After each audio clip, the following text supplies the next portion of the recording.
Hey everybody, what's going on? Fallout here, and today I have an updated video from the video I put out earlier on DPS in PvE. I'm gonna try and be real fast and loose with the editing, so if the audio quality isn't super top tier, I apologize. Anyway, the point of this video is comparing DPS famous weapons in PvE to see which one is the best overall for damage per second. The original video had 4 guns, but now I'm kicking it up to 5. The weapons are the Darci, the Ikelos shotgun, Sleeper Simulant, the Whisper of the Worm, and the Borealis. I'm gonna give you the short version. I took every weapon into a similar area, aka the Cabal encounter before the Leviathan raid. I shot each one of them in the head, recording the damage, both regular precision shot and an empowering rift shot. Not to mention all their other unique damage potential perks activated. We're trying to get 2 things and then we're going to combine them together. One of them is a chart for how much damage each weapon can do when your light level is kind of flat across the board. Those numbers are right here. Then we also have a chart that shows how quickly the guns can shoot in a 7-second window of time. Why 7 seconds? I don't know. I decided to pick that number because I like it. Whatever. If you want to test this on your own, feel free to pick a different number. How fast those weapons can shoot, that number is right here. Couple of notes real quick on the unique perks of these weapons. The Ikelos shotgun has Trench Barrel. That can give you a 50% damage increase for a short window of time. And in that window of time, you can fire 15 shots under the duration of Trench Barrel. Also for the Borealis, there is a damage-related perk where if you break an enemy's shield, you now have the ability to fire double damage until the end of the magazine. And if you have a Lunafaction Boot Rift combo, you can fire double damage basically until you run out of ammo. And the reason we're updating this video is because I thought I had predicted correctly what the damage number would be on the Whisper of the Worm catalyst, because the catalyst is box breathing, which is on another sniper in the game, the Ikelos, aka the Escalation Protocol sniper. We learned that the damage bonus is actually not the same across all weapons. The Whisper of the Worm catalyst will give you a 30% weapon damage buff. 30%. And yes, that does stack with an empowering rift. So with all of that in mind and all of that data, here is the updated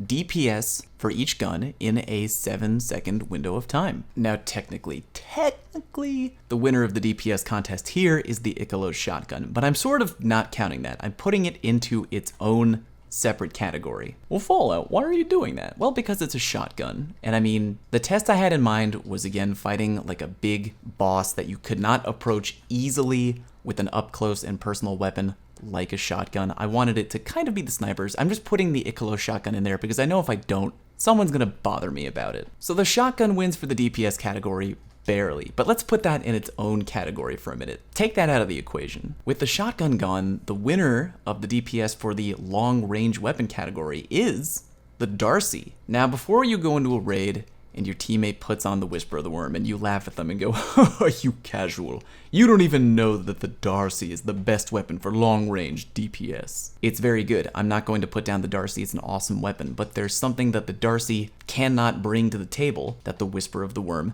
can, which is why I still rank the Whisper of the Worm higher overall in the viability department, because the Whisper, with the catalyst and all the perks that it has, if you're perfectly accurate, you essentially have unlimited ammo. The Whisper can regenerate shots on precision hits, the Darci cannot. So even though the Darci is just a little bit better in the DPS department, I'm gonna bring the Whisper to the boss fight. Why? Because it can regenerate its own ammo over a longer period of time. It's going to be the better weapon pick for you. But that being said, if you don't have a Whisper of the Worm, whip out that Darci boy. That thing is a DPS machine. In the long range department, the Borealis coming in 3rd, which is kind of cool actually. If you don't have the Whisper, you could also go for the Borealis. Kind of interesting to activate that strange little side perk, but once you have it, it's kind of cool. Little double damage action. And regarding the Sleeper Simulant, I know someone is going to bring this up. Even though I'm mentioning it right now, someone in the comment section is going to bring it up. I understand that it can do more damage by